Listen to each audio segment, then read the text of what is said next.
peserta balita main jangkrik mungkin ya, senang dengan jangkrik. Ang Bambang juga bermain dengan jangkrik.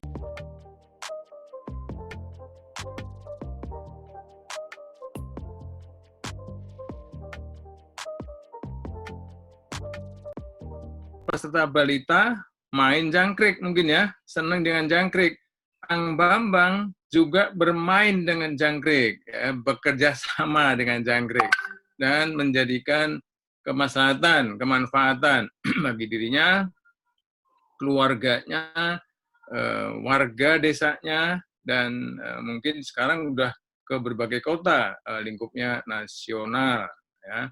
Jadi Ang Bambang lulus ITB, dia gregetan melihat warga desa Bakung Kidul itu kok begitu-begitu saja ya, katanya gitu. Jadi sosial ekonomi dia ingin majukan, maka Ang Bambang sebagai lulusan teknik sipil bukan bikin jembatan sama gedung, tapi malah main jangkrik. Nah, dimulai dari omset yang kecil dari rumahnya, kemudian berkembang jangkrik, usaha jangkrik itu, bahkan sekarang Ang Bambang sudah memiliki berbagai perusahaan lain, misalnya pabrik genteng, ya, kuliner, tape, kerupuk Cirebon, dan sebagainya. Nah, saat ini kita pengen dengar bagaimana Ang Bambang memulainya, ya, Ang Bambang atau Mas Bambang panggilannya, untuk berbagi cerita suksesnya, suka dan dukanya. Ya, jadi jangan dilihat tiba-tiba Ang Bambang sudah memiliki usaha segede ini, tapi perhatikan apa yang dilakukan sejak awal. Jadi Ang Bambang, para mahasiswa ini adalah terutama berasal dari yang peserta mata kuliah kewirausahaan. Di mereka kecuali membuat proposal bisnis juga ingin sebetulnya, kalau tidak PSBB ini biasanya mata kuliah ini adalah eksekusi produk jasanya apa. Dan kebanyakan paling gampang industri kreatif dan terutama kuliner. Nah, cocok Ang Bambang bisa cerita bagaimana dari mulai proposal menjadikan eksekusi produk dan jasa yang sesungguhnya. Nah, nanti kalau ada yang kurang, apa yang saya perkenalkan, Ang Bambang silahkan ditambahkan. Kita punya waktu kurang lebih jam berapa ini? Kurang lebih 1 jam ke depan, termasuk tanya jawab. Ya, kalau lebih nggak apa-apa, nanti kita lihat bisa sampai jam 5:30. Kepada para peserta tetap audio mute. Nah, kemudian pertanyaan dituliskan di chat box. Nanti saya sebagai moderator akan membacakan pertanyaan-pertanyaan. Beberapa mungkin saya pilih untuk langsung berkomunikasi dengan Ang Bambang. Nanti host akan siap membuka audionya. Silakan Ang Bambang. Assalamualaikum warahmatullahi wabarakatuh. Waalaikumsalam warahmatullahi wabarakatuh. Suaranya jelas ya Pak? Jelas, clear, gambar dan suara. Alhamdulillah. Butuh ini presentasi, silakan udah dibuka untuk bisa sharing. Kalau enggak dibantu oleh host. Oh ya, bisa dibantu aja. Oh baik, Anda? Baik. Ya, alhamdulillah. Yang saya hormati Bapak Dr. Urip, ini senior kebanggaan saya ini. Yang saya hormati Pak Nanda, moderator, dan juga ada mungkin para dosen Universitas Bakri dan seluruh sivitas akademika Universitas Bakri, dan juga ada senior dari ITB yang bergabung juga ya, Pak. Iya, betul. Ya, salam hormat semuanya, dan yang saya banggakan para mahasiswa dan para mahasiswi yang saya cintai. Ya, Nanda ini mahasiswa masih? Oh, masih mahasiswa. Luar biasa nih. Jadi. Nanda. Oke. Ya, alhamdulillah. Puji syukur kita panjatkan kehadirat Allah Subhanahu wa taala yang telah memberikan kita kesempatan untuk bertemu pada sore hari ini untuk bersama-sama sharing tentang kewirausahaan gitu. Nah, kebetulan ini mahasiswa kewirausahaan. Mudah-mudahan saya doakan semuanya menjadi pengusaha-pengusaha yang sukses ya. Amin. Amin. Ya. Baik, tadi sebelumnya saya sudah memberikan tentang profil saya, yaitu link di YouTube, profil singkat saya. Untuk lebih lengkapnya bisa join di sosmed-sosmed saya. Kemudian untuk materinya saya sudah memberikan 2 buah materi yang lengkap. Yang satu tentang protein inovatif jangkrik, itu yang kedua tentang entrepreneurship gitu ya. Itu cukup panjang. Jadi saya kirim saja untuk bisa dijadikan bahan untuk dibaca-baca. Nah, dalam presentasi kali ini sih saya merangkum yang 2 sumber tadi menjadi lebih ringkas supaya lebih singkat saya paparkan dan juga lebih mudah difahami. Nanti mungkin bisa lebih berkembang dengan tanya jawab ya. Mungkin begitu ya Pak Urip ya? Siap, ya. Setuju. Ya, baik. Jadi mudah-mudahan nanti ini materi paparannya singkat saja tapi akan lebih berkembang lewat tanya jawab. Nah, dalam rangkuman ini saya pun memaparkan yang jarang sekali saya paparkan tentang kronologi kehidupan saya atau usaha saya gitu. Nah, dalam hal ini kesempatan ini akhirnya saya paparkan karena mungkin dirasa perlu gitu. Ini secara umum adalah mahasiswa-mahasiswa kewirausahaan ya. Jadi mudah-mudahan tumbuh inspirasi dan juga pastinya action ya, karena wirausaha tanpa action is nothing gitu ya. Gitu. Baik, ini judul yang di request ke saya yaitu memulai usaha kecil dengan senang gitu untuk menjadi besar dan bahagia gitu ya. Jadi endingnya bahagia gitu. Nah, padahal mungkin kita bisa menjadikan ending itu di awal ya. Jadi kita harus bahagia dulu, kita akhirnya terdorong untuk berusaha dengan bahagia, senang. Jadi tidak hanya ketika hasilnya tercapai, tapi proses itu dan memang dari awal harus kita nikmati, harus kita bahagia dulu gitu ya. Jadi itu hak kita semua, bahwa bahagia itu nggak menunggu kita nanti misalkan sukses atau kaya raya atau misalkan mendapatkan sesuatu, karena banyak juga orang yang kaya ya mungkin di mata kita sangat berkelimpahan, tapi justru dia tidak merasakan bahagia. Jadi saya sangat sepakat judulnya bahwa kebahagiaan itu penting, itu adalah tujuan kita. Dan tidak perlu lama-lama untuk memulai usaha, kita diawali dulu dengan bahagia terlebih dahulu gitu ya. Nah itu, alhamdulillah ini yang pertama mungkin perkenalan tadi sudah ya. Kemudian timbul pertanyaan, kenapa kita harus berwirausaha gitu. Nah ya, ini perkenalannya. Kemudian kenapa kita harus berwirausaha? Coba misalkan hadirin atau teman-teman semua membayangkan ya, ini apabila uang di dunia ini dikumpulkan menjadi satu, kemudian dikumpulkan ya, diambil semua, kemudian dijadikan satu, terus dikumpulkan di misalkan aula Universitas Bakri gitu ya, gitu. Nah, kemudian setelah terkumpulkan dibagi-bagi ke semuanya, semua masyarakat, semua manusia yang ada di bumi ini gitu ya, mungkin 7,5 miliar kalau saat ini ya. Nah itu kira-kira dapat berapa gitu ya. Ada pilihannya 24 juta, 240 juta, 2,4 miliar atau 24 miliar. Kira-kira apa nih jawabannya? Pak Urip mungkin pernah tahu ini? Belum.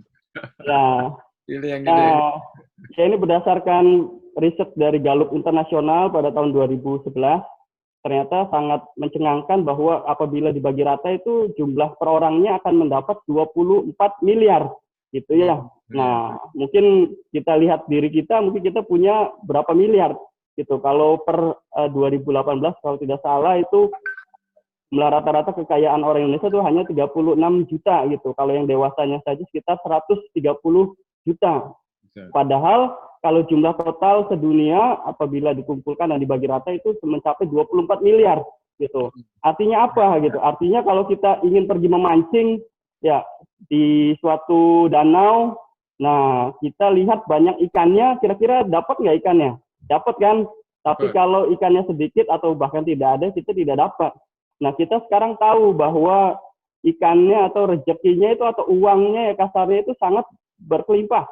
Berkelimpahan sangat banyak gitu, sampai 24 miliar apabila dibagi rata gitu.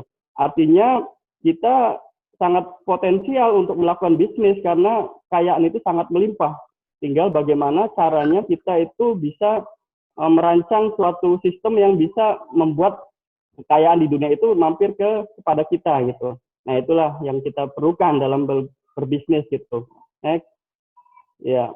Nah, tapi sayangnya ya menurut Marshall ini di dunia ini 90% kekayaan tadi itu yang kalau dibagi rata itu jumlahnya sangat besar, tapi Indonesia tadi sangat jomplang gitu. Kalau rata-rata dunia 24 miliar, Indonesia hanya 130 juta yang dewasa gitu. Karena 90% kekayaan itu hanya dikuasai oleh 5% manusia di dunia ini gitu. Nah, apa sih yang membedakan antara manusia tadi yang tergolong 5% yang menguasai 90% dengan 95% manusia yang hanya berebut 10% kekayaan. Jadi kita ini kan ya sekarang yang pertama kita benahi mindset kita supaya kita tidak berjibaku memperebutkan 10% dengan jumlah orang yang sangat banyak, yaitu 90%. Tapi kalau bisa kita lebih berpikir lebih strategis dan kita bisa menyasar hal-hal yang lebih strategis ya, dan juga ada perbedaan ternyata gitu, karena berdasarkan penelitian yang sama setelah dibagikan rata tadi, tapi dalam kurang dari 5 tahun maka akan terkumpul dengan akumulasi presentasi yang sama ya. Nih, ketika dikumpulkan kemudian dibagi rata ya, kemudian dalam kurang 5 tahun akan presentasinya akan sama kembali, jadi 90% hanya dikuasai yang 5%, sementara 95% hanya menguasai 10% kekayaan. Itu karena mindset dan pola hidupnya. Orang-orang yang bermental entrepreneurship itu cenderung produktif. Ya, cenderung produktif, dia itu ya bagaimana kekayaan dimilikinya itu bisa bertumbuh berkali lipat gitu ya.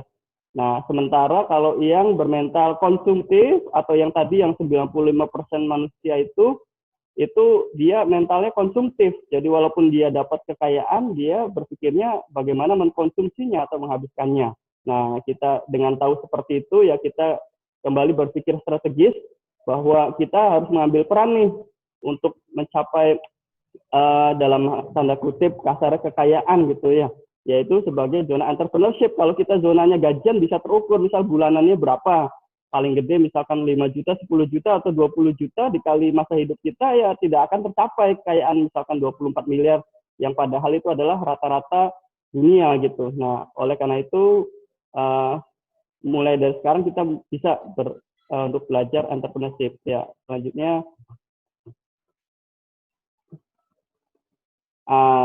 nah, sekarang pun selain tadi mindset kewirausahaan, kita juga sekarang yang berkembang itu adalah sociopreneur gitu ya. Jadi yang saya lakukan juga adalah nilai-nilai atau value dari sociopreneur itu sendiri gitu ya. Nah, itulah yang membuat saya happy gitu ya. Jadi kita tidak hanya mengejar kekayaan yang tadi banyak mendorong manusia, ternyata kehilangan kebahagiaan gitu. Nah, saya melakukan ini dengan sangat bahagia. Ya, saya kembali ke kampung halaman saya, tiap hari ketemu dengan orang tua saya, dengan teman masa kecil saya, dan juga punya bisnis yang berkembang. Jadi alhamdulillah. Nah, ini semua karena sociopreneur value yang saya terapkan gitu. Apa sih gitu diantaranya gitu ya. Yang pertama, menurut saya seorang wirausaha itu dia adalah pengemban fardu kifayah ya, atau bahasa ininya pain point dari masyarakat itu apa gitu ya, yang keresahan di masyarakat atau masalah-masalah yang ada di masyarakat. Nah, kewirausahaan itu hadir untuk menyelesaikan masalah-masalah itu gitu. Oleh karena itu, waktu dulu ketika di Bandung saya lihat semua orang sudah cukup pintar gitu, sudah cukup aktif, tapi kemudian saya memilih pulang kampung karena di kampung dengan potensi yang sangat besar tapi masih sedikit orang yang pintar gitu ya. Sementara masalah-masalah sosial, kemiskinan, pengangguran, dan aset-aset yang tidak terurus sangat banyak. Oleh karena itu, yang pertama saya menjalani fardu kifayah saya untuk pulang ke kampung halaman gitu, untuk lebih bermanfaat lagi. Kalau di Bandung mungkin ya saya rata-rata lah gitu kan, Tapi kalau di kampung halaman, saya punya added value yang lebih dibanding masyarakat pada umumnya.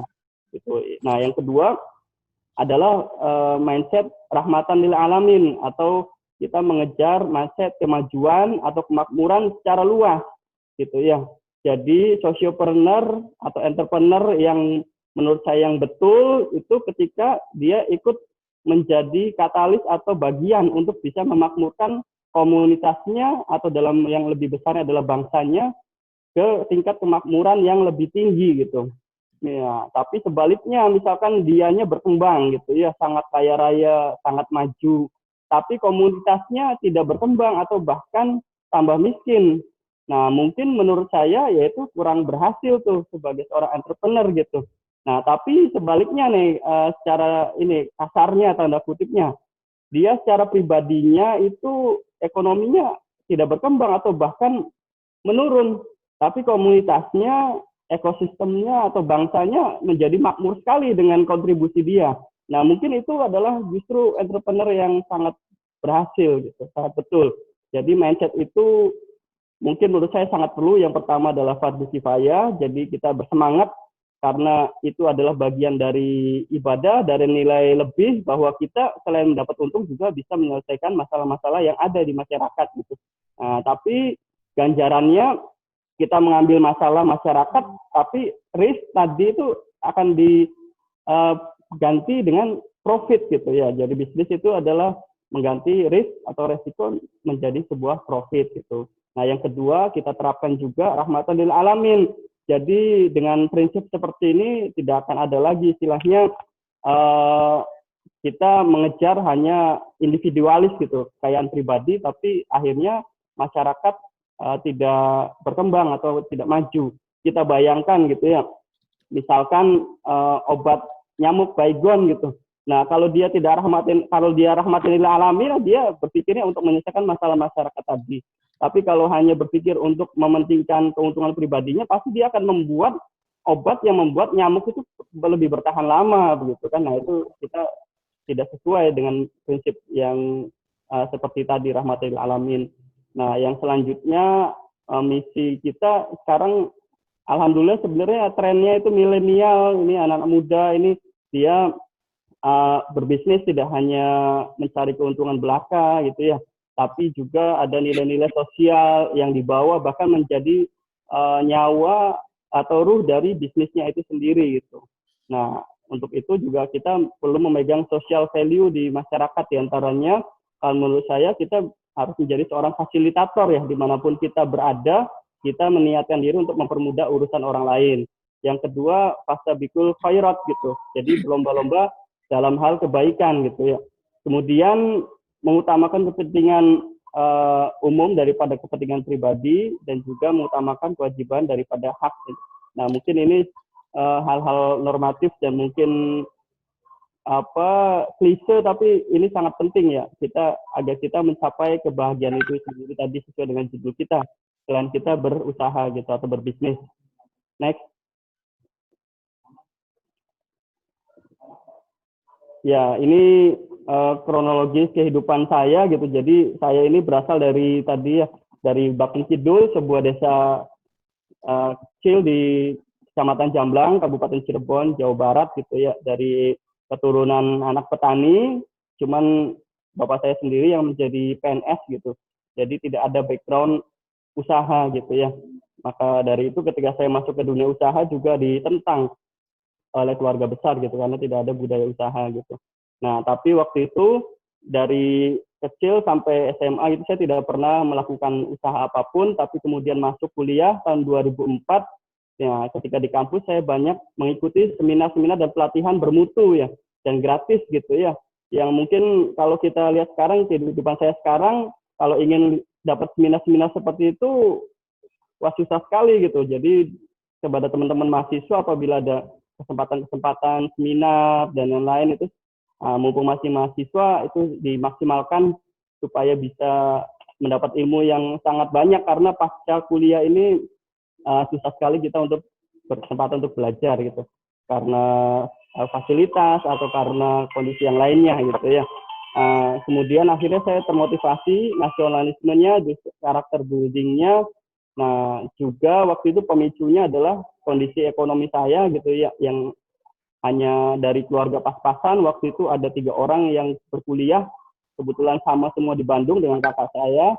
Akhirnya uang kuliah pun dan uang hidup itu sangat tidak cukup. Akhirnya saya waktu itu berjualan donat gitu ya.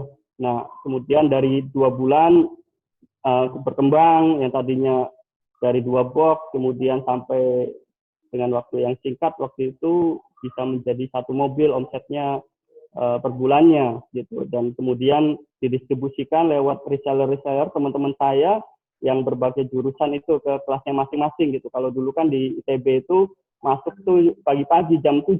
Nah, itu Fahmi. rata-rata belum pada sarapan. Nah, inilah solusi dengan donat yang enak dan murah itu ya, akhirnya bisa dirasakan oleh semua teman-teman tuh, dan dari situ juga saya dapat banyak kenalan ya dari berbagai jurusan gitu ya. Nah, itu berjalan kurang lebih 1 tahun, tapi waktu itu kalau kita bilang ada ospek yang cukup intensif, kegiatan-kegiatan di kemahasiswaan itu juga sangat banyak. Nah, saya sangat tertarik dengan kegiatan-kegiatan organisasi di kemahasiswaan, dan hampir semuanya saya ikuti gitu ya, dari mulai himpunan, Menwa ya dengan Pak Urip juga Menwa, alumni Menwa, kemudian di KM ITB ya kerjanya demo dan lain-lain gitu ya. Nah, akhirnya karena tidak fokus, bisnis saya pun sempat terganggu gitu, terutama waktu itu kalau tingkat 1 kan ospeknya lama 1 tahun dan sangat intensif. Nah, kebetulan saya juga jadi ketua angkatan, jadi tiap hari itu harus betul-betul inilah intensif gitu. Nah, akhirnya bisnis donat tadi yang cukup berkembang sangat maju tadi agak terganggu dan akhirnya sempat berhenti itu. Nah, setelah tahun 2006 aktivitas organisasi mulai berjalan normal dan tidak terlalu sibuk gitu. Nah, saya pun memulai usaha yang lain, yaitu lembaga privat ya, lembaga bimbingan belajar atau privat gitu, ke rumah-rumah di Bandung. Kemudian saya juga membuka lowongan pekerjaan untuk teman-teman mahasiswa yang ingin ikut mengajar dan lain-lainnya. Nah, itu saya tekuni, kemudian juga sambil jualan-jualan yang lain. Jadi fokus awalnya di lembaga privat itu, tapi kalau ada peluang momennya apa, kita ikut juga berbisnis tentang bidang itu gitu. Nah, mungkin itu, dan di akhir tingkat 4 ya, saya tiba-tiba terketuk hatinya tadi untuk ingin pulang kampung. Jadi waktu itu saya sempat cuti pulang kampung dari kuliah gitu. Kemudian di kampung hanya untuk membuka majelis taklim, mengajar ngaji ke anak-anak di sekitar, karena memang waktu itu sangat memprihatinkan gitu, tidak ada pengajar ngaji gitu. Sambil saya melihat-lihat peluang dan membuka usaha. Nah, usaha-usaha awal itu adalah di toko obat-obatan pertanian, dan juga saya jual obat pertaniannya, kemudian hasil panen dari petani itu saya ambil, kemudian saya dagangkan ke pasar-pasar induk gitu. Nah, itu sudah dimulai itu sebelum saya lulus tadi, ketika saya pulang kampung itu gitu. Nah, ketika cuti tadi, saya tambah yakin bahwa saya harus pulang kampung gitu ya. Nah, singkat cerita, akhirnya saya mendapatkan jodoh orang Cirebon, jadi keinginan saya pulang kampung akhirnya tidak mendapat kendala yang berarti, karena istri saya orang Cirebon, dan akhirnya saya pun ke Cirebon gitu, memulai bisnisnya gitu ya. Nah, next.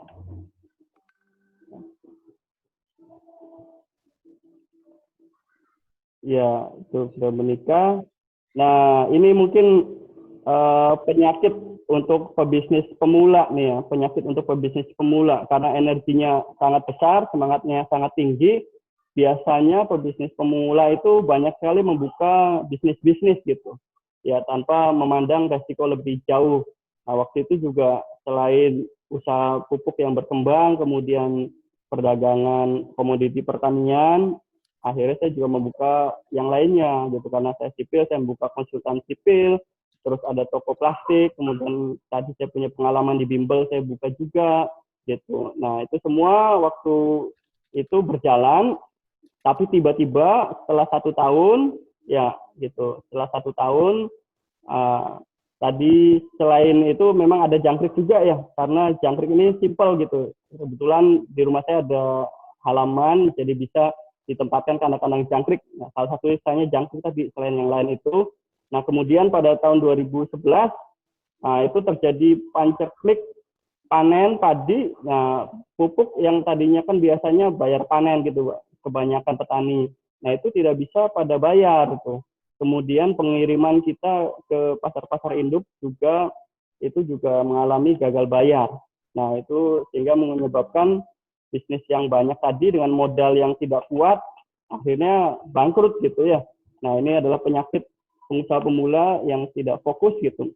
Dan juga yang nomor 2 penyakitnya adalah masalah penipuan gitu kan, karena mungkin masih polos dan juga masih belum pengalaman bahwa memandang orang bisnis itu seperti dirinya orang yang baik dan lain-lainnya. Tapi kalau dalam dunia bisnis ya memang istilahnya ya makan orang gitu ya, saling mencari celah kadang dengan berbagai cara untuk mencari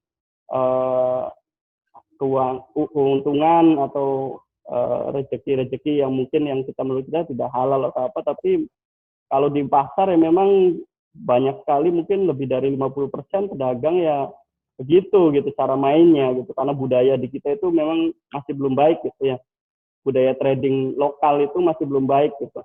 Ya, ini saya alami ketika saya juga mengalami trading ekspor gitu, memang jauh lah gitu. Nah, kemudian tadi setelah 2011 itu bangkrut, akhirnya dengan terpaksa ya saya memilih usaha yang secara fokus. Akhirnya saya memilih jangkrik gitu, karena paling minim modalnya gitu, paling minim modalnya. Jadi saya beternak jangkrik dari nol, jadi saya betul-betul tahu cara beternak jangkrik karena saya tangani sendiri. Kemudian saya juga tahu cara menjual jangkrik, saya langsung door to door untuk menjual jangkrik baik di lokal, pasaran lokal ataupun pasar luar kota dengan kiriman dengan menggunakan mobil gitu.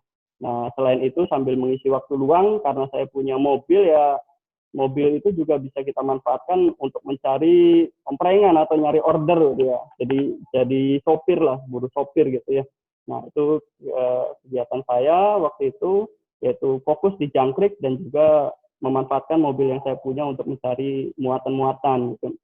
Nah, itu yang saya lakukan, tapi ternyata setelah saya hanya satu usaha ini tambah berkembang gitu ya, dari tahun 2011 gitu sampai puncak-puncaknya 2015 gitu. Saya akhirnya punya pasar yang sangat bagus ya, pasaran telur jangkrik saya itu nasional dari Papua sampai Aceh gitu ya.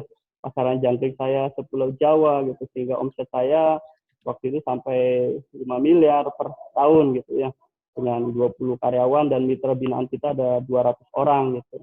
Tapi waktu itu mitra binaannya masih di sekitar kampung kita. Nah, sehingga kampung Bakung Kidul ini terkenal dengan kampung jangkrik gitu. Dengan produknya tadi jangkrik hidup, ya telur jangkriknya, kemudian kita melakukan terobosan. Ya, terobosan yaitu olahan makanan untuk manusia gitu, dan juga membranding kawasan kita itu menjadi kawasan kampung jangkrik gitu. Nah, tapi waktu itu tahun 2016 akhir gitu ya, ada hal yang kendala yang tidak diinginkan gitu ya, bahwa produksi jangkrik ini tidak mencapai maksimal gitu, tidak bisa mencapai produktivitas yang maksimal yang biasanya. Kalau biasanya kan produksi kita ada kendala, kemudian kurang dari 1 bulan kita bisa mengatasinya. Nah, pada tahun 2016 sampai 2017 ini kita mengalami mungkin semacam pandemi gitu, dengan banyaknya komunitas beternak jangkrik di kampung kita. Ternyata semacam ada virus ya yang menyebabkan produksi jangkrik ini tidak bisa maksimal gitu. Tapi kita sendiri tidak bisa menamakan itu virus ya, karena kita kurang sekali ilmu pengetahuan lah, kurang sains mengenai budidaya jangkrik ini sendiri gitu. Karena ya kita kan hanya peternak yang di lapangan tiap hari mencari makan untuk jangkrik, menjual jangkrik. Oleh karena itu kalau ada yang ahli tentang pertanian khususnya budidaya jangkrik, ini bisa sangat menolong sekali nih gitu, karena ini adalah sebuah peluang usaha budidaya jangkrik yang sangat luar biasa gitu. Nah, akhirnya kami mengalami penurunan waktu itu gitu. Nah, dari situ setelah sistem yang saya bangun 5 tahun dengan fokus tadi kan gitu, saya tidak kemana-mana di Jangkrik. Nah, akhirnya sistem berjalan, manajemen juga berjalan. Nah, akhirnya saya bisa membuka usaha yang lain gitu. Jadi saya belajar dari pengalaman saya yang awal, ya itu kalau membuka usaha awal jangan terlalu banyak atau tidak fokus gitu ya. Kita jangan lihat orang yang lain ya, orang lain. Mungkin dia punya modal yang sangat banyak, punya orang kepercayaan yang sangat banyak, sehingga dia bisa melakukan beberapa macam usaha. Tapi kalau kita modalnya terbatas, orang kepercayaan kita terbatas, lebih baik kita fokus satu usaha, setelah berjalan baru kita kembangkan gitu ya ke usaha yang lain gitu, atau diversifikasi usaha tersebut gitu. Next. Ya, kemudian waktu itu saya menambah usaha, ya menambah usaha. Waktu itu ada yang menawari pabrik genteng yang sudah bangkrut gitu, akhirnya bisa dibeli dan dijual dengan murah.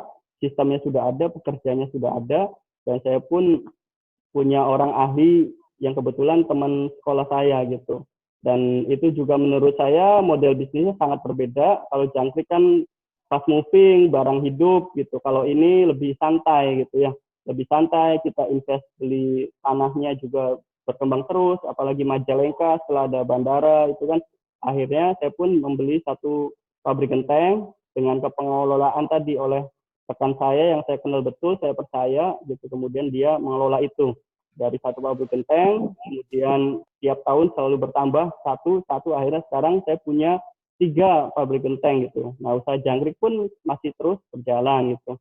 Nah, kemudian di tahun 2018 akhir, saya pun menambah usaha karena kalau di Cirebon itu industri terbesarnya adalah rotan gitu. Jadi saya ini sangat suka mengembangkan usaha-usaha dengan basis produk kearifan lokal gitu ya, seperti tadi genteng gitu, memang produksi sendiri gitu ya, dan juga industri rotan gitu.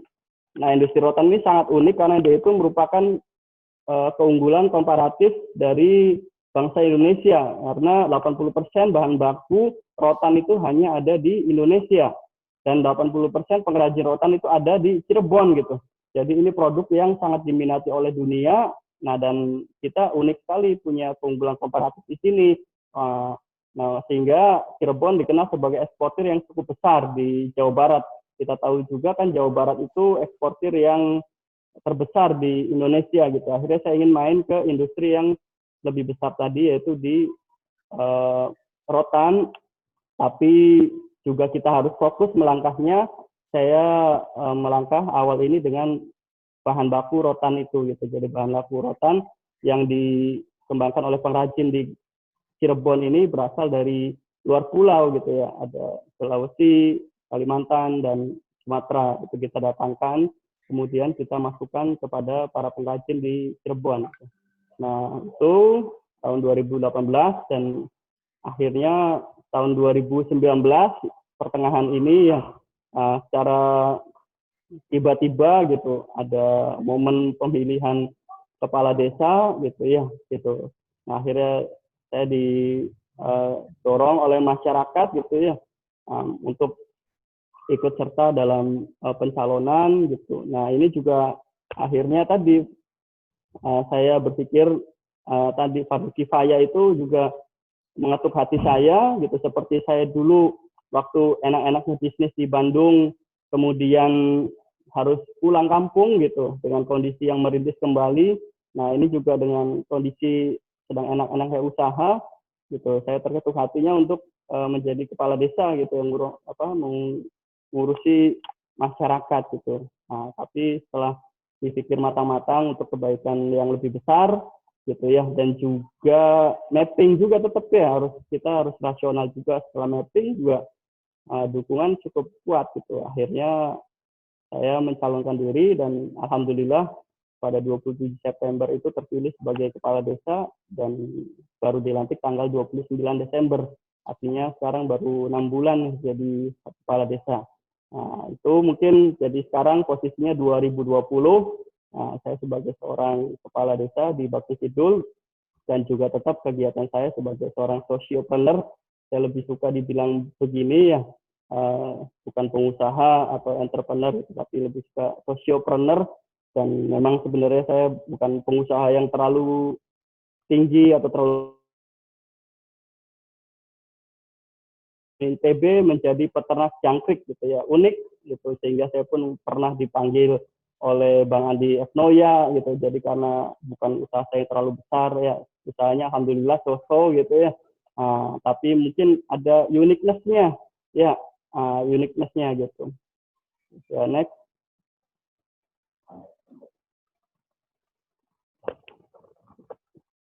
Ya, ini sharing tentang potensi budidaya jangkrik nih. Saya sangat butuh berbagi ilmu dan juga berbagi pengalaman. Silakan barangkali ada yang tertarik tentang budidaya jangkrik, saya bisa dikunjungi di Cirebon ya. Gitu. Saya akan membuka hal ini karena menurut saya ini adalah pemikiran kita semua. Ini adalah sebuah ladang usaha yang sangat baik. Ya, prospek kedepannya sangat baik gitu dan sesuai dengan karakteristik masyarakat Indonesia gitu ya, karena dia sifatnya padat karya gitu ya, kemudian juga modalnya sangat ringan gitu ya, dan prosesnya pun sederhana, kemudian juga untuk yang milenial nih biasanya yang eco friendly nih menarik juga, jadi ini adalah budidaya yang tidak menyebabkan polusi gitu ya. Jadi ini semua adalah peluang yang bisa kita kembangkan, apalagi di era pandemi seperti ini ya. Di era pandemi seperti ini, justru kan kita semakin sadar bahwa kebutuhan pangan itu sangat penting gitu. Nah, dan budidaya yang sangat mudah dilakukan dan waktunya cepat sekali panennya ya diantaranya adalah jangkrik. Maka dari itu ya di Eropa, di Rusia itu sudah masuk ke kurikulum sekolah. Saya sendiri sudah didatangi oleh 4 negara gitu ya, ada Finlandia, Kanada, Amerika, dan juga Australia gitu datang ke saya untuk belajar tentang jangkrik gitu. Nah, ini menjadi peluang buat kita, tapi ke depan ya kalau sekarang sih 90% masih basisnya jangkrik hidupnya. Nah, ke depan harus ada olahan makanannya nih. Next.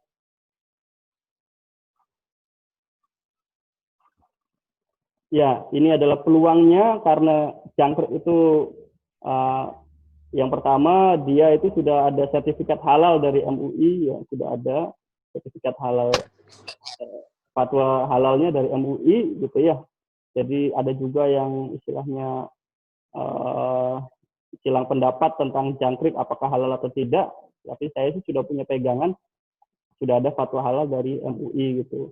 Kemudian ternyata tepung jangkrik atau jangkrik ini menjadi sumber protein yang bermutu tinggi ya. Kandungan proteinnya 2 kali protein sapi gitu. Kemudian lebih banyak kalsium ya. Kemudian zat besi mengandung asam amino, DHA untuk kecerdasan dan juga non kolesterol gitu. Sehingga ini sangat berpeluang sebagai alternatif protein masa depan. Kita lihat kalau yang lainnya kan paling protein inovatif diantaranya maggot, nah tapi itu nggak tahu kalau untuk manusia kan sepertinya ya masih bagus jangkrik lah. Kemudian yang lainnya belalang, sementara ini tidak bisa dibudidayakan. Kemudian yang lain-lainnya itu juga belum ada ya. Jadi yang sudah proven budidayanya mungkin menurut saya jangkrik ini. Inilah peluang kedepannya harus ke arah olahan protein ini. Kebutuhannya sudah ada di luar negeri terutama ya. Ya, kita harus nyari terobosan ekspor gitu. Kalau pasar lokalnya masih segmented ya, masih segmented orang-orang diet gitu ya, orang-orang yang sangat aware dengan kesehatannya gitu ya. Nah, itu ini atau yang ini aktivis gimnastik gitu ya atau fitness ya, ini juga menjadi pelanggan kita juga gitu. Nah, selain itu ini adalah budidaya yang paling sedikit mengeksploitasi alam. Ya, jadi kebutuhan air dan pakannya itu sangat rendah dibanding dengan budidaya atau peternakan yang lainnya gitu. Nah, apalagi ini dari dampak sosialnya juga bahkan tidak ada.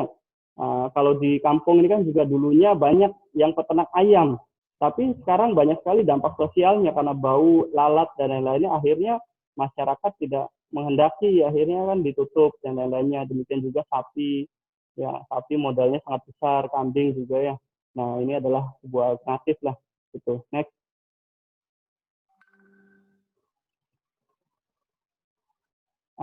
Ya, ini juga sharing tentang kewirausahaan. Selain tadi profil saya yang saya jelaskan, ya, saya juga mengutip perjalanan secara singkat dari teman-teman seangkatan saya di ITB dulu nih, ya sebagai apa referensi lah teman-teman gitu kemana gitu arahnya gitu. Tapi kelihatannya kalau era sekarang sih dia lebih tahu ya apa yang harus dilakukan untuk masa depannya gitu. Mudah-mudahan aja seperti itu, karena semakin tahu lebih cepat gitu ya, semakin efisien nanti perjalanan hidup ke depannya gitu.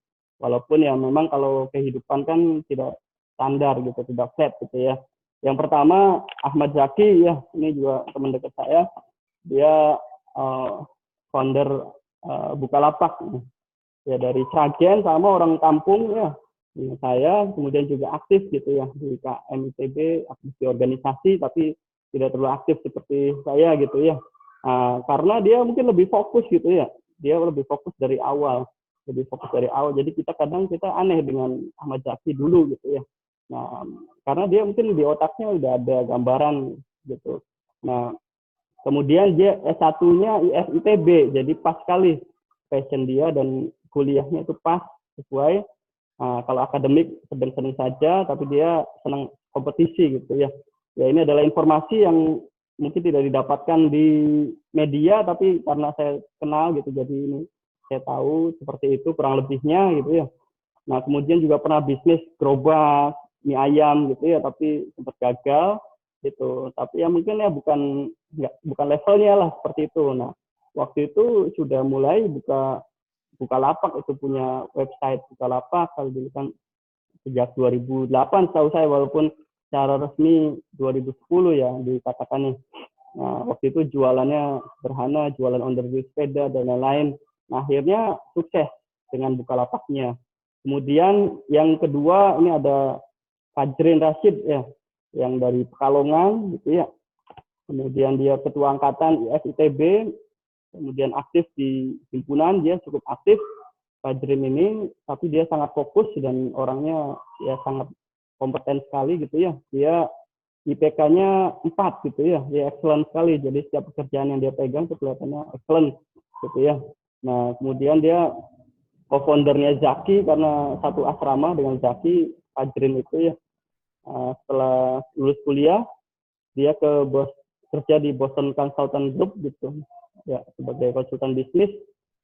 Kemudian dia kembali lagi ke Bukalapak ya sebagai CFO terbaik ya, salah satu CFO terbaik di Indonesia gitu. Nah, saat ini baru beberapa hari yang lalu dia diangkat sebagai direktur digital Telkom. Next.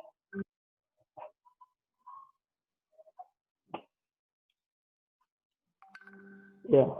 Kemudian ada lagi Zulfan Jahar gitu ya. Ini teman di sipil. Nah, dia juga aktif di himpunan gitu ya, aktif di organisasi, tapi ya tidak terlalu aktif, tapi ya dibilang ya selalu hadir, aktif lah gitu ya.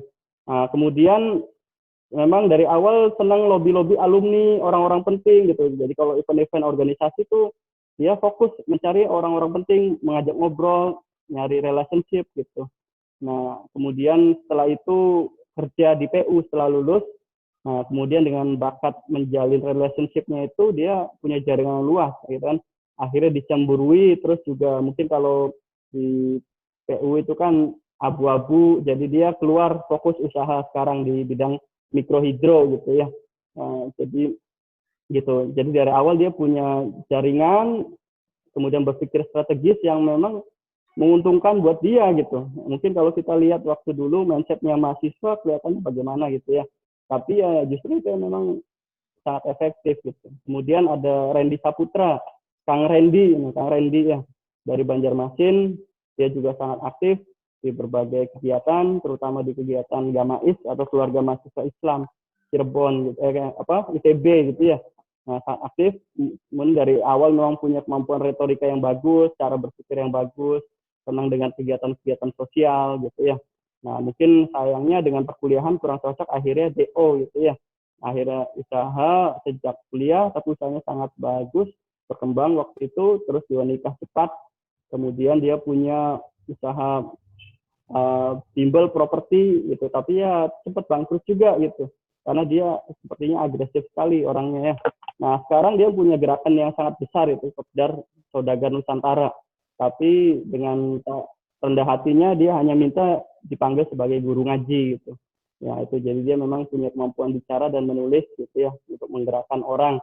Yang terakhir nih ada Army Al-Ghifari ya dari Surabaya. Ini dia juga sangat aktif gitu, bahkan di organisasi pernah mencalonkan sebagai presiden KMITB, karakter orangnya berani gitu ya. Nah, tapi waktu di awal-awal usahanya juga banyak mengalami kegagalan gitu ya. Nah, tapi akhirnya dia punya core-nya gitu. Dia tahu potensinya itu di bidang digital marketing Facebook, yang mungkin tahu ya, yang bantai Facebook itu Kang Army itu. Ya, dia mengelola dana 1 triliun ya per tahunnya itu untuk bisnis dia. Dia beli dari negara A, jual ke B gitu. Jadi bukan hanya ekspor gitu ya dari Indonesia atau mendatangkan atau impor barang ke Indonesia, tapi dia beli dari barang negara yang mana, dia jual ke negara yang mana gitu. Next.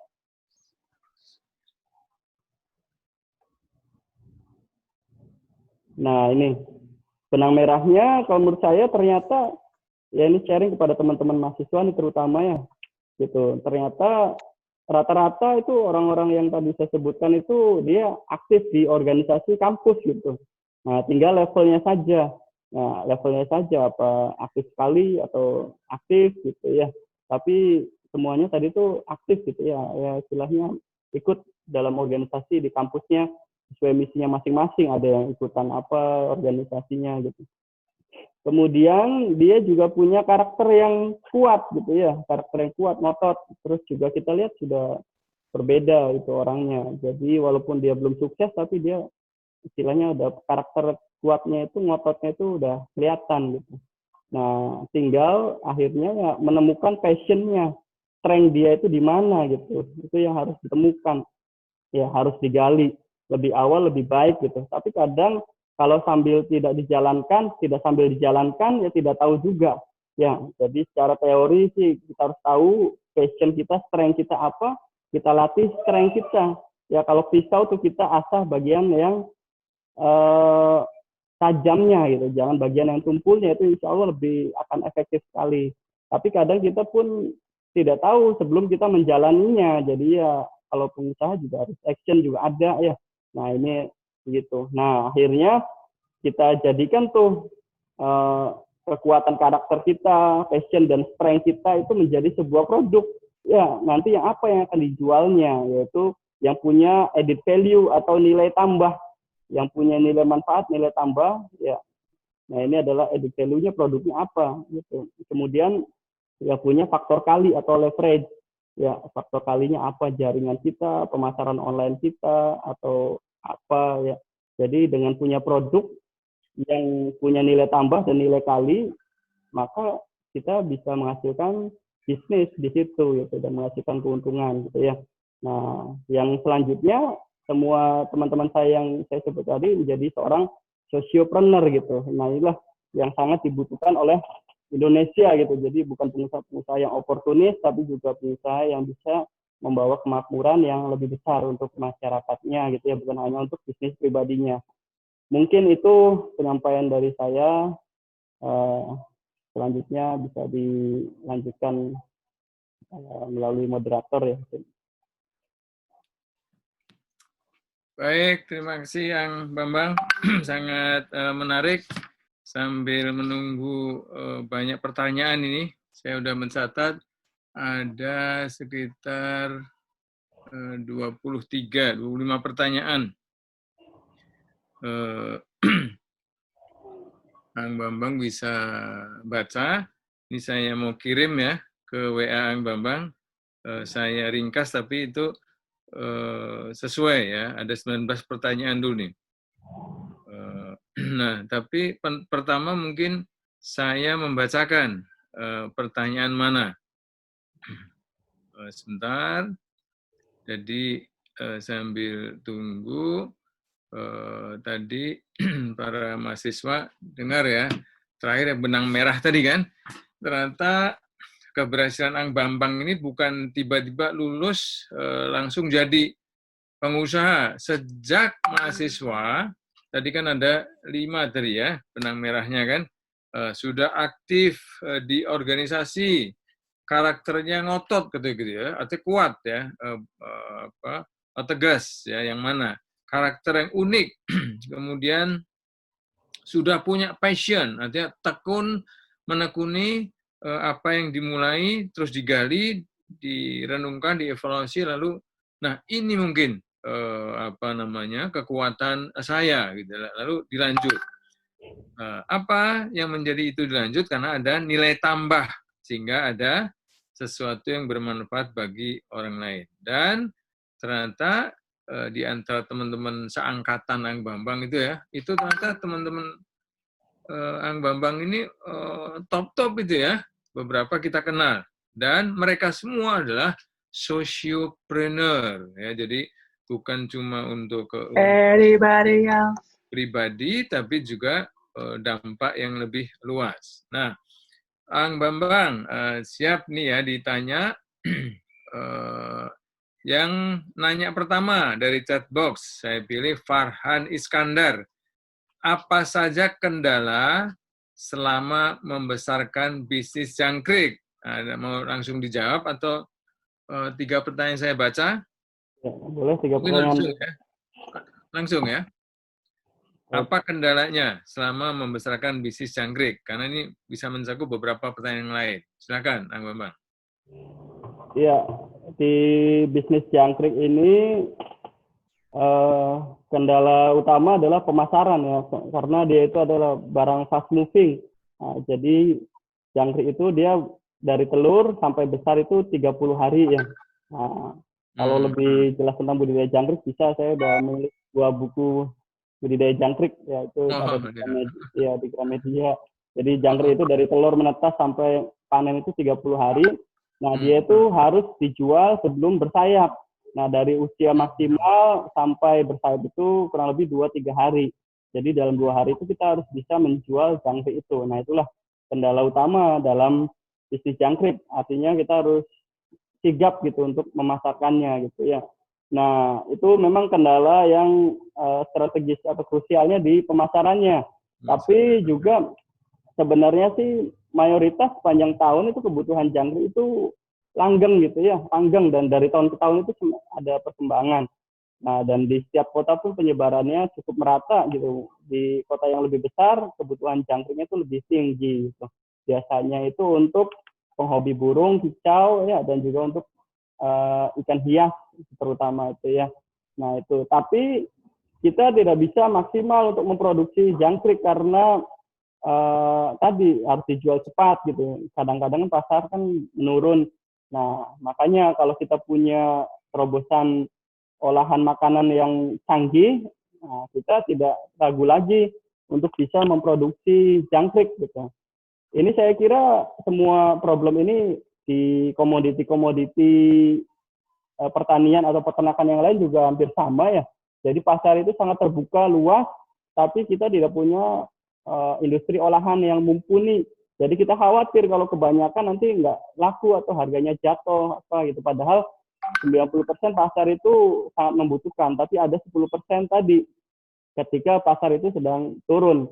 Nah, itu adalah kendalanya. Dan yang kedua tadi adalah ilmu budidaya tentang jangkrik ini gitu ya. Jadi tadi seperti kendala yang kita alami, jadi jangkrik seperti mengalami virus gitu ya. Jadi dalam tahun itu gitu ya, tahun 2016 itu, tapi sekarang sih sudah tidak ada gitu ya.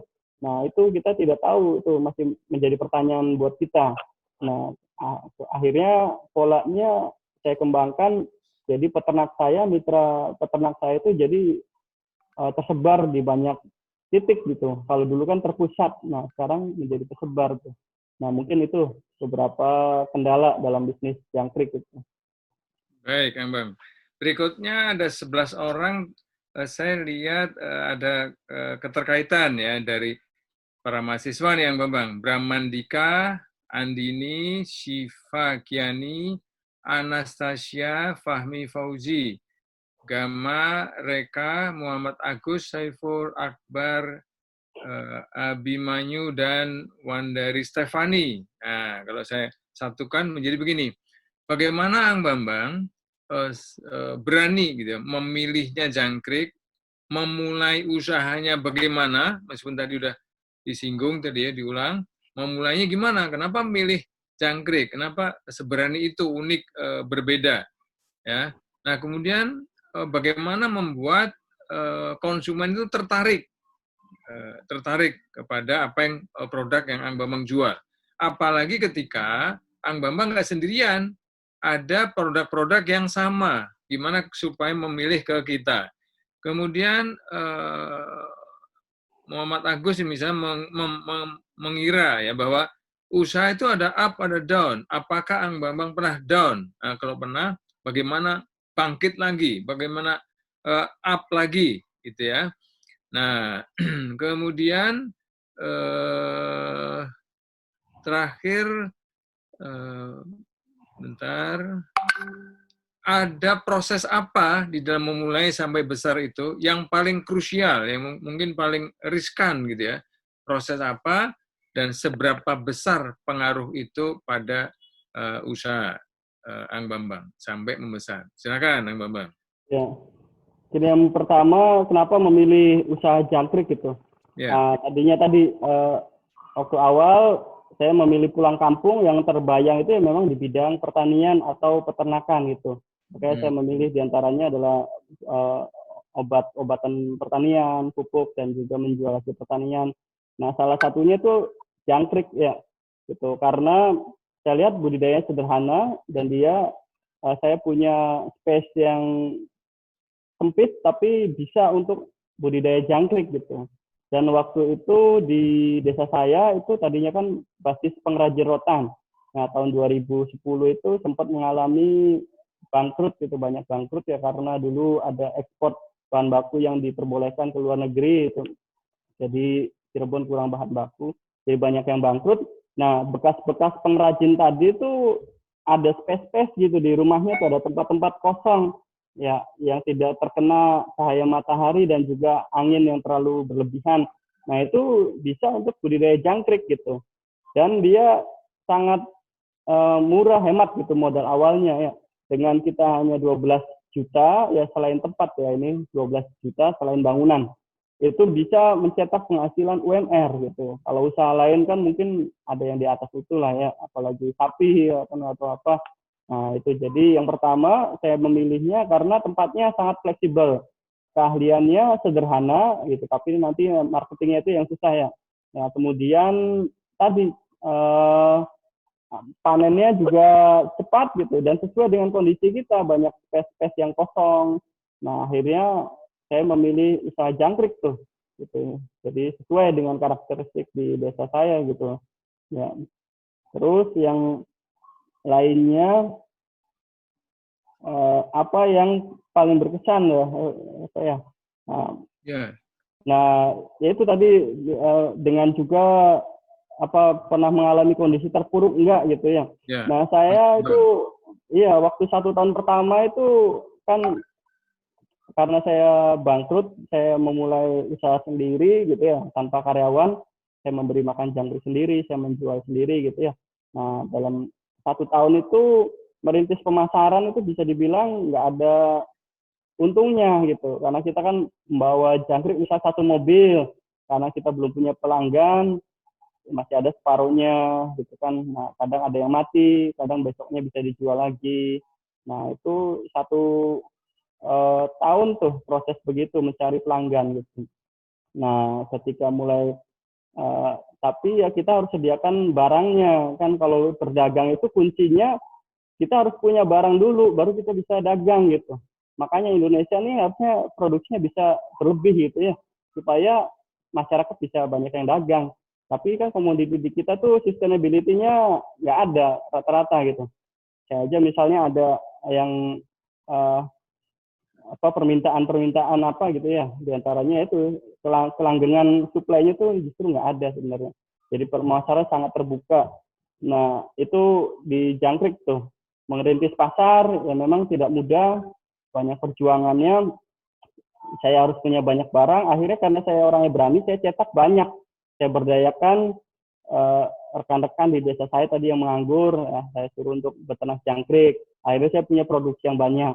Nah, begitu ya. Jadi harus ada berani ngambil resiko itu. Karena kalau kita nggak punya barang, kita nggak bisa jualan kan gitu. Nah, tapi karena tadi pemasaran masih ditata, ya akhirnya kita harus menservis pelanggan gitu ya. Kemudian kita juga pernah mengalami kesulitan penjualan gitu ya, sampai barang itu di stok di rumah saya gitu ya. Sekian banyak, sekian kintal gitu ya. Sampai waktu itu saya punya anak kecil yang menggigiti anak saya gitu. Itu yang paling menyentuh gitu ya. Nah, kita ekonomi masih morat-marit, ya, terus anak saya nangis digigit jangkrik gitu ya. Nah, istri saya pun komplain gitu kan. Ya, ya.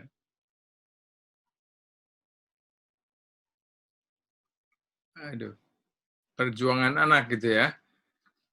Ikut jadi bemper bapaknya, digigitin jangkrik. Ang Bambang, kok saya suaranya hilang ya? Apakah masih ada? Ada Pak, suara Bapak. Oh, Ang Bambang kok freeze ya?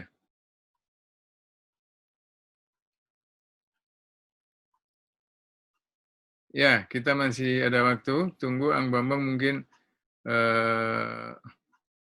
freeze koneksinya.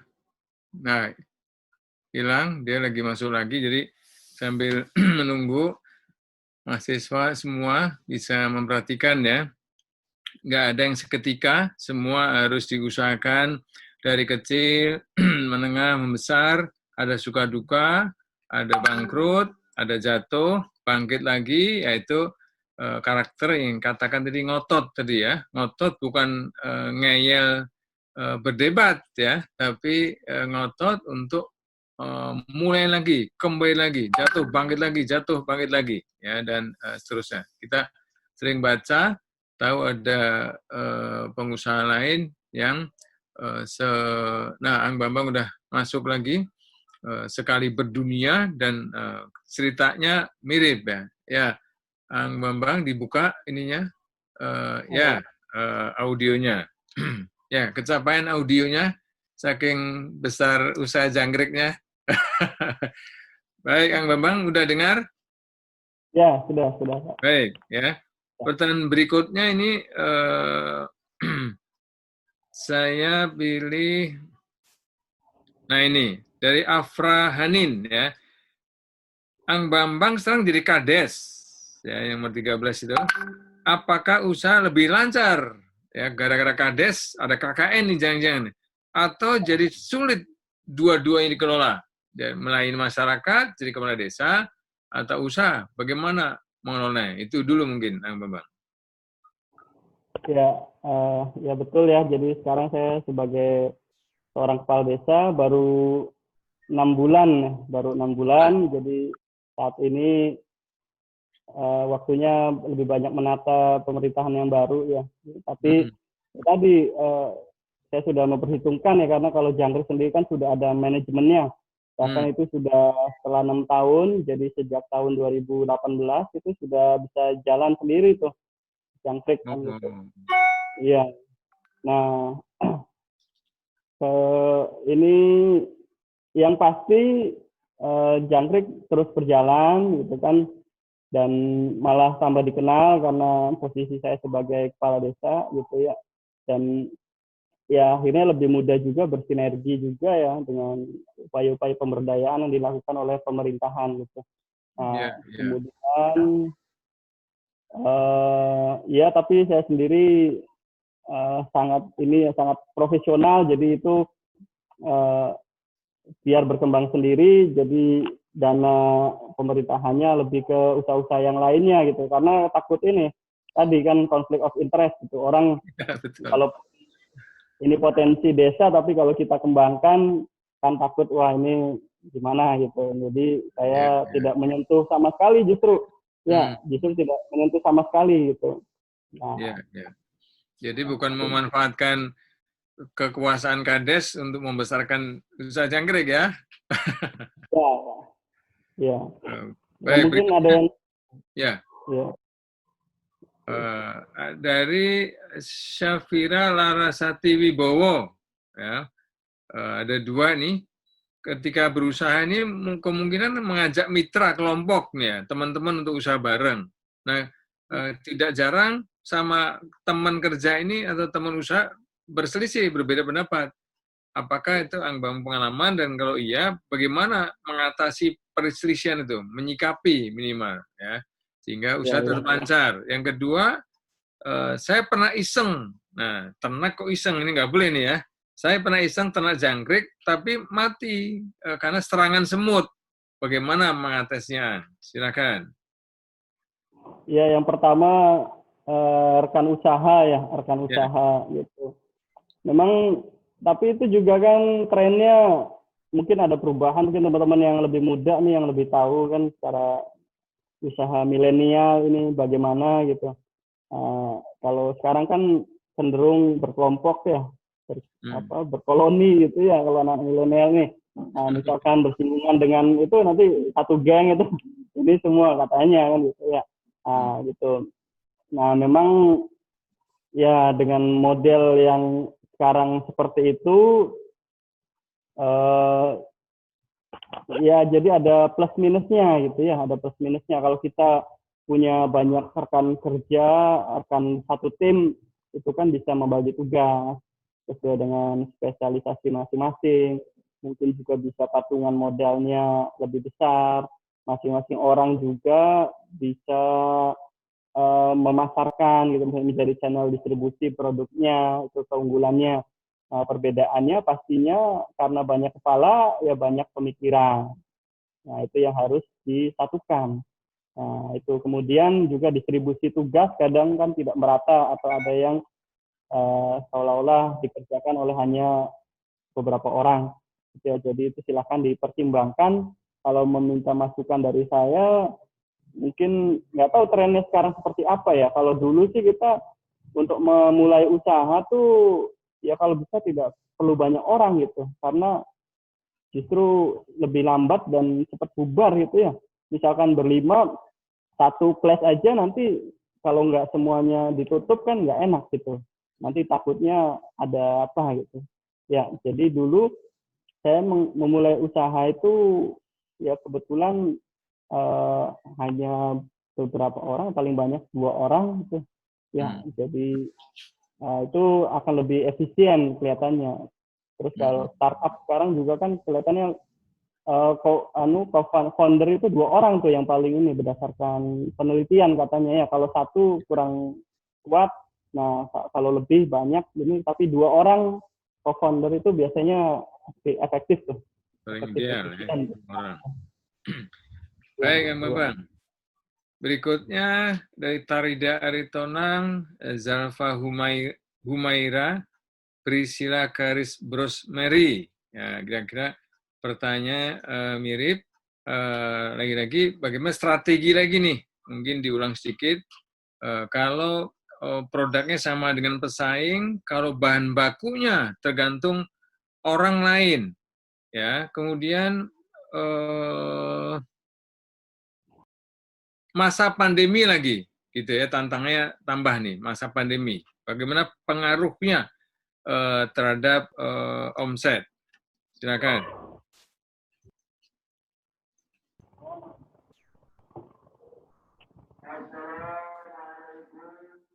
Ya, nah ini kalau kita punya market yang sama gitu kan dengan orang lain, itu juga pasti ya, apalagi ini di lapangan itu gesekannya pasti sangat besar.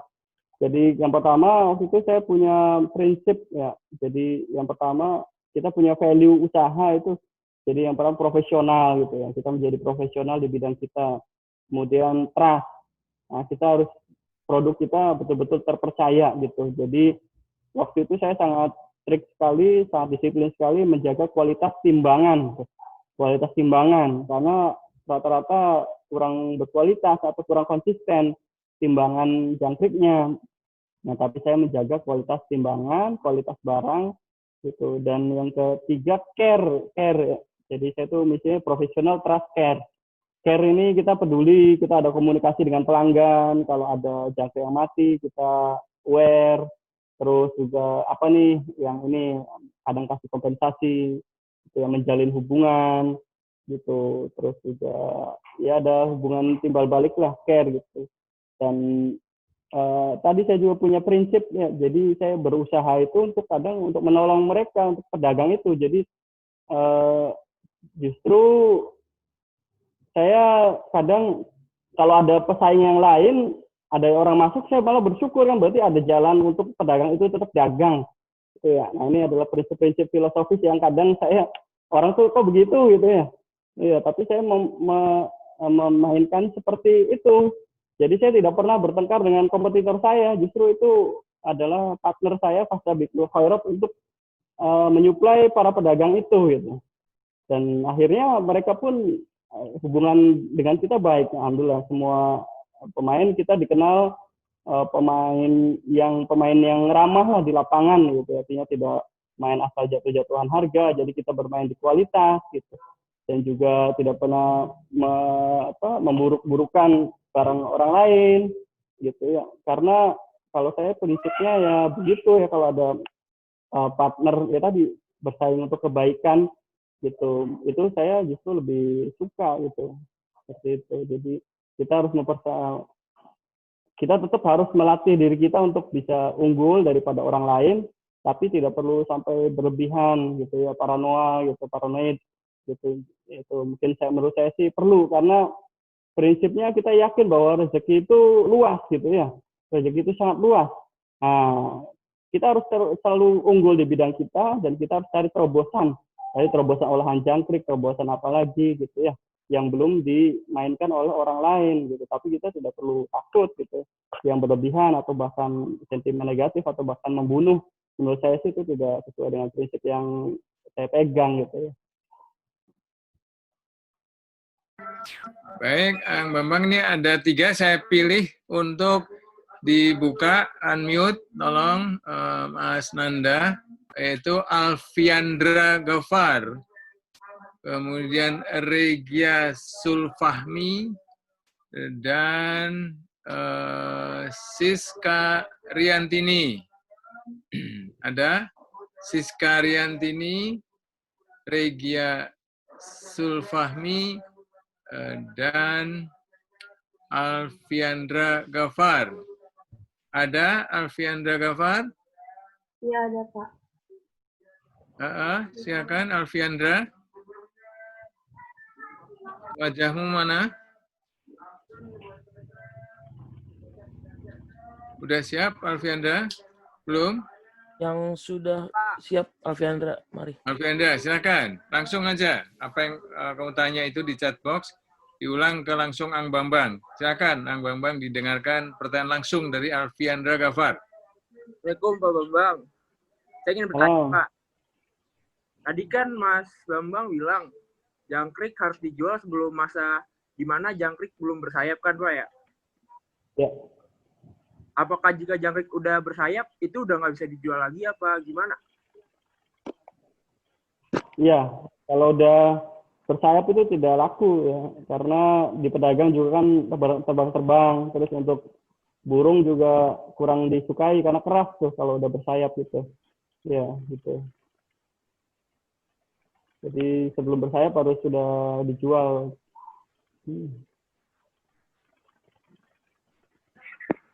Baik, itu cukup. Nah, sebelum ke Regia dan Siska, dapat tadi? Siska ya? Yang saya pilih. Ada pertanyaan dari Semarang, jauh nih. Omset jangkrik untuk pakan ternak lain, burung misalnya, atau arwana ya, dibanding dengan untuk konsumsi manusia, itu bagaimana Ang Bambang membaginya, proporsinya? Tetap untuk pakan ternak lain atau untuk konsumsi manusia yang jadi sosis itu? Gimana Ang Bambang? Ya, kalau sekarang sih untuk olahan makanan baru 5%, jadi 95% itu masih basis marketnya produk hidupnya gitu ya, produk hidupnya. Nah, saya ada peluang pasarnya untuk ekspor ya, olahan makanannya ini gitu. Tapi itu kan itu jumlah yang sangat besar gitu ya. Jadi belum saya ambil tuh. Jadi kalau tadi makanya kita bersama-sama kalau bisa kita mencari terobosan pasar untuk olahan makanan jangkrik karena ini potensi Indonesia akan banyak sekali membuka peluang pekerjaan khususnya untuk masyarakat yang ada di pedesaan lah ya. Nah, itu olahan makan karena kalau sekali pesan aja udah besar sekali tuh. Nah, waktu itu saya belum siap tuh. Belum siap untuk inikan. Iya. Ternyata kalau bisa dilayani, iya kalau bisa dilayani olahan makanannya langsung habis semua masalahnya. Jadi saya kan juga punya pelanggan yang produk hidupnya. Kalau saya melayani ini kan kasihan juga tuh. Kalau saya bikin peternakan baru juga kan istilahnya resikonya juga ada gitu. Oke. Potensi pasar masih tinggi ya, terbuka ya. Baik, sekarang Regia sudah siap? Regia Sulfahmi? Ya, silakan. Kalau Mas, sebetulnya saya mau izin bertanya, kira-kira kan Bapak sudah menjelaskan apa-apa saja bagaimana kronologi bisnis yang memang Bapak bangun. Yang aku ingin tanyakan, ada nggak sih Pak strategi atau langkah yang memang menjadi kunci buat terus mempertahankan bisnis Bapak dari tahun ke tahun? Nah, terlebih untuk saat pandemi saat ini, ada nggak sih Pak strategi bisnis yang memang Bapak ubah, sengaja Bapak ubah untuk menyesuaikan kondisi atau situasi saat ini? Itu saja Pak. Terima kasih sebelumnya Pak. Jelas, Bang? Strategi apa Pak? Strategi bisnis supaya usaha bertahan tahun ke tahun. Iya. Ya, untuk memulai usaha kita sebaiknya fokus ya.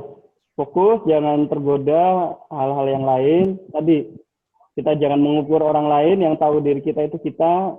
Ya, setidaknya kan untuk usaha itu ada modal, ada keahlian, ada sistem, ada orang-orang kepercayaan. Ya, kita harus mengkaji tuh kalau tidak fokus kita punya nggak modalnya. Nah, modal untuk usaha itu 3 kali lipat tuh. Ya, modal yang standarnya, terus modal untuk cadangan dan modal untuk kadang utang piutang gitu kan. Nah, itu. Nah, terus strateginya tadi ketika kayak yang saya lakukan sih ketika sistem usaha salah satunya sudah fokus, nah kita bisa tuh beralih atau menambah usaha ya. Jadi jangan menaruh telur di satu keranjang, tapi yang kira-kira model usahanya beda gitu, yang beda kayak misalkan pabrik genteng itu kan beda gitu. Ya benda mati bisa disetok, pokoknya karakteristiknya sangat berbeda dengan usaha jangkrik gitu. Tapi kalau usaha yang menambah tapi karakternya sama-sama aja, ya mungkin ketika maju kali, tapi ketika terperosok dua-duanya terperosok gitu. Runtuh bersama ya. Iya gitu, itu strateginya diantaranya. Sudah Regia ya di tahun ke tahun, dan ketika tiba-tiba dadakan kayak pandemi, jadi ada telur lain yang atau usaha lain yang tidak sama karakternya, itu bisa jalan. Baik. Yang pasti sekarang itu kan digital marketing harus dikuasai lah kalau era sekarang kan. Karena terbukti orang pengusaha yang sudah masuk ke digital marketing itu bisa bertahan dengan pandemi itu. Nah, Ya. Baik, terakhir dari Siska Riantini. Silakan Siska. Ya, halo Pak Bambang. Assalamualaikum warahmatullahi wabarakatuh. Selamat sore. Ya Pak, saya izin bertanya Pak, kalau dari sisi produsen gitu ya, menurut pendapat Bapak sendiri itu lebih baik kita memperbanyak distributor ataukah dengan omset yang mungkin kalau kita masuk ke usaha pemula, kalau distributornya banyak berarti kan masing-masing omset sedikit Pak ya. Nah, ataukah distributornya sedikit tapi kita bisa produksi banyak di distributor tersebut gitu. Mohon arahannya. Terima kasih. Oh iya. Ya itu mungkin ada hubungannya juga. Yang pertama ini ya mungkin ketika dari sisi produksi ya, itu tadi kan menanyakan dari sisi distribusi. Apakah kita fokus distributornya satu itu aja atau memperbanyak distribusi gitu ya, distributor. Nah, ini juga sama dari sisi produksi juga kadang kita memperbanyak produksi in-house atau kita membuat beberapa titik produksi gitu ya. Mungkin itu hampir sama tuh. Yaitu semuanya ada plus minusnya. Ada plus minusnya, kita cek karakter dari distributor kita. Ya, itu kan kalau dari prinsip berdagang, semakin kita punya banyak distributor, ya atau punya channel pelanggan, itu kan semakin bagus. Jadi kita fleksibel menjualnya kemana. Harga juga bisa lebih bersaing gitu. Tapi masalahnya distributor kita juga punya pilihan supplier yang banyak juga aja. Prinsipnya kalau supplier saya banyak, saya juga enak gitu ya. Gitu. Jadi memang nanti kita ketemu titik tengahnya gitu, supaya kita harus mempertahankan distributor, maka dia harus punya barang kan untuk dijual. Dia harus punya target keuntungan yang masuk buat dia gitu. Nah, kalau kita terlalu banyak distributor, akhirnya dia disepelekan, kadang kan begitu. Nah ini makanya dikaji lebih lanjut tuh, Nah ini juga ya kalau misalkan kita bisa masuk sendiri ke pangsa pasar yang baru, kita juga bisa masuk tuh, karena kalau kita membuka distributor nanti kita ke depannya kan nggak enak gitu. Jadi kalau kita punya potensi masuk sendiri ke target market langsung user ya, atau end konsumen ya, itu bisa kita langsung masuk gitu. Tapi kalau kita melalui orang, nanti ke depannya pun kita harus etis lah. Etikanya kan tetap mempertahankan dia. Jadi pertanyaan ini hanya akan bisa dijawab secara lengkap dan baik kalau ada data-datanya tadi. Produknya apa, distributornya bagaimana karakteristiknya, bagaimana karakteristik juga pembayarannya. Iya, karena rata-rata kan kadang ya di bisnis di Indonesia masih banyak sangkut paut masalah utang piutang tuh. Ya, itu mungkin Pak pertanyaan dari jawabannya. Baik, Ang Bambang. Menuju closing, saya berikan kesempatan satu lagi, tapi saya baca saja ya. Ini pertanyaan menarik dari Muzakir Zek, Ang Bambang. Berapa perbandingan ekspor dan kebutuhan lokal? Nah, dari sisi harga, bagaimana menarik lokal, menarik ekspor, dan apakah atau kapan nih kalau saya tambahin Ang Bambang nih akan sanggup memenuhi pasar ekspor? Enggak? Ya, ini karakteristik ekspor itu terutama untuk negara-negara yang gradingnya bagus ya, grade A gitu kan, kayak Singapura atau Eropa, itu dia pembayarannya bagus gitu kan, pembayarannya bagus gitu. Kalau lokal ya banyak inilah masalah terkendala masalah pembayaran. Untuk awal-awal pasti itu dialami tuh untuk pengusaha pemula, sampai nanti kita punya pangsa pasar yang luas, sehingga misalkan ada orang beli ke kita istilahnya ngebon gitu, kita bisa alihkan ke yang lain ya. Nah ini karena ujung-ujungnya bisnis itu kan tentang keuangan. Jangan euforia tentang omset, tapi ternyata bermasalah kasnya gitu. Nah itu. Nah jadi kalau ekspor memang ya satu orang pembeli dia untuk channel distribusi satu negara gitu kan. Jadi biasanya dia besar gitu kuantitinya gitu ya. Nah itu. Jadi ya kalau untuk jangkrik sendiri kita sedang siapkan lah produknya yang kira-kira pas gitu. Nah, ekspor juga investasi juga jangka panjang ya sebenarnya gitu. Kita harus punya hubungan. Nah, untuk lebih mantapnya kita harus visit ya, ke negara yang bersangkutan gitu, ya. Jadi tidak ya itu ada sang cost ya. Kita juga harus rajin pameran gitu. Mungkin seperti itu, tapi ya era digital sekarang sih lebih memudahkan sebenarnya. Ya, lebih memudahkan, bahkan menjadi positioning sendiri untuk milenial. Ya, jadi milenial mengamati produk-produk di lingkungannya, ya dikemas pengepakan yang sesuai dengan kebutuhan pasar, baik lokal ataupun luar negeri. Kemudian ya kita pasarkan lewat digital marketing tadi kan, seperti yang Army itu kan lakukan tuh. Ya, seperti itu dia.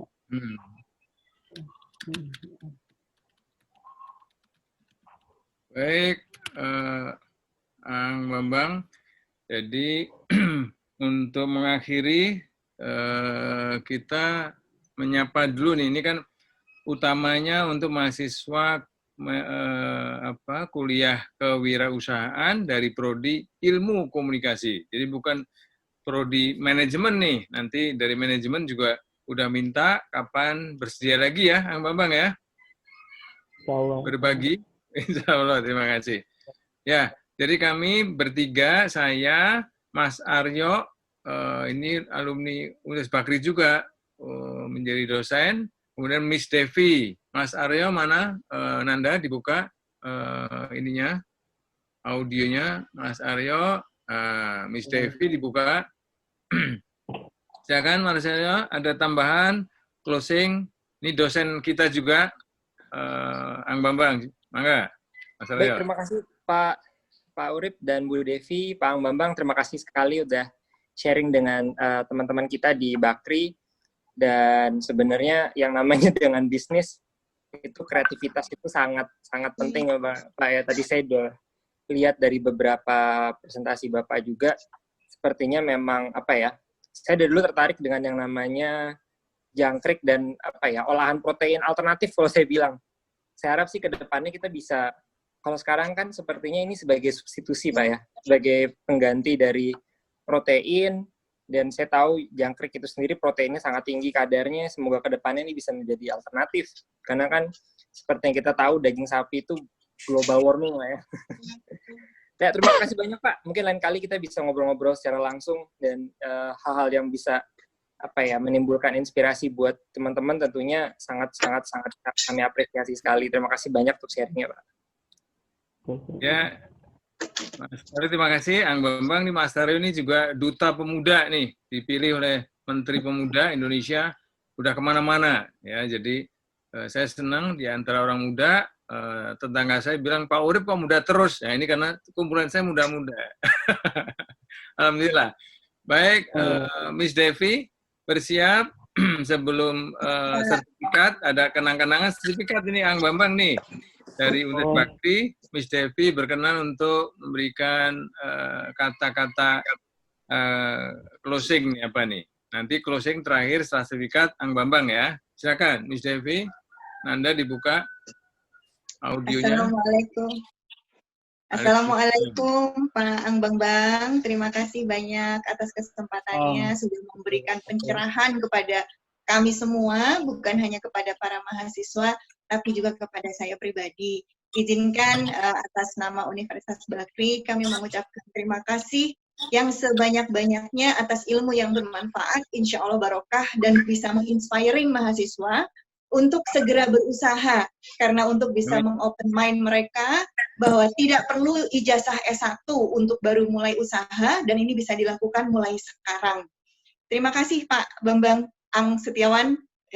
Mudah-mudahan setelah COVID-19 ini berlalu, saya masih punya kesempatan untuk bisa bertemu dan menimba ilmu kepada Bapak. Karena ada rencana untuk kembali ke desa, Pak. Luar biasa, Masya Allah. Silakan diserahkan sertifikat Bu Devi ke Ang Bambang.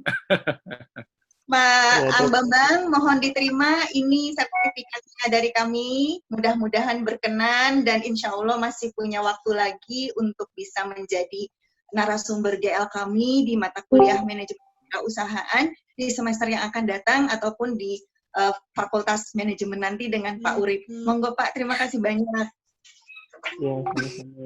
Ya, Ang Bambang, mangga closing-nya apa? Kata terakhir sesi ini maksudnya ya. Mana aja. Closing-nya, Pak.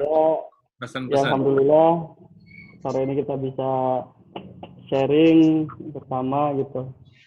Mudah-mudahan bermanfaat untuk kita semua dan untuk teman-teman khususnya para mahasiswa dan mahasiswi Universitas Bakri jurusan ilmu komunikasi. Mudah-mudahan terinspirasi untuk menjadi wirausaha gitu. Ya, jadi terinspirasi untuk wirausaha karena peluangnya masih sangat besar dan ini menjadi ladang kita untuk bisa berbuat sesuatu bagi bangsa Indonesia.